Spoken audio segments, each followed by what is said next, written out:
Binatikos ng lokal na pamahalaan ng San Mateo sa Montalban, Rizal ang naging pagtatapon ng Maynila sa mga basura ng lungsod sa San Mateo Sanitary Landfill.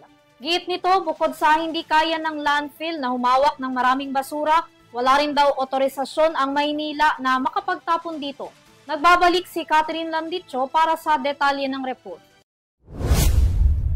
Naglabas ng pahayag si San Mateo Mayor Omi Rivera kaugnay ng biglaang pagtatapon ng basura ng lungsod ng Maynila sa New San Mateo Sanitary Landfill na anyay walang abiso o konsultasyong isinagawa sa lokal na pamahalaan ng San Mateo.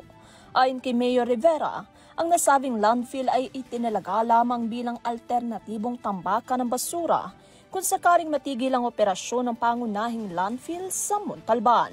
Dagdag niya, hindi ito idinisenyo upang tumanggap ng malaking volume ng basura, lalo na mula sa mga malalaking lungsod gaya na lamang ng Maynila. Ipinahayag din ng alkalde ang kanyang pagkabahala sa posibleng banta sa kalusugan ng mga residente ng bayan. Pati na rin sa inaasahang paglala ng trapiko dulot ng dagdag ng mga truck ng basura na papasok sa lugar. Bagamat kinikilala ni Mayor Rivera ang otoridad ng MMDA, iginiit niyang kinakailangan pa rin sumunod dito sa umiiral na alituntunin ng konstitusyon, kabilang na rin ang maayos na koordinasyon sa mga apektadong lokal na pamahalaan. Sa ngayon, muling idudulog ng alkalde ang isyu sa tanggapan ng MMDA upang magkaroon ng formal na koordinasyon sa pagitan ng lokal na pamahalaan ng San Mateo at ng mga kinaukulang ahensya.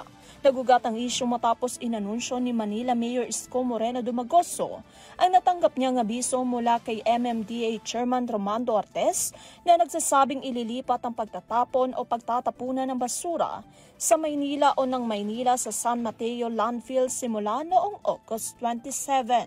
Pinagindiin naman noon ni Mayor Isko na dahil sa layo ng San Mateo sa Maynila, posible itong magdulot ng pagkaantala sa turnaround time. Samantala, ayon sa alkalde, nagkahanda na ang lungsod ng Maynila sa paggamit ng mga bagong hauling trucks sa pakikipagtulungan ng Department of Public Services at mga private contractor. Pati na rin ang pagtatayo ng transfer station upang masigurong maayos ang transportasyon ng basura papunta sa New San Mateo Sanitary Landfill. Para sa EUROTV News, Catherine Landicho, sumasaludo sa bawat Pilipino.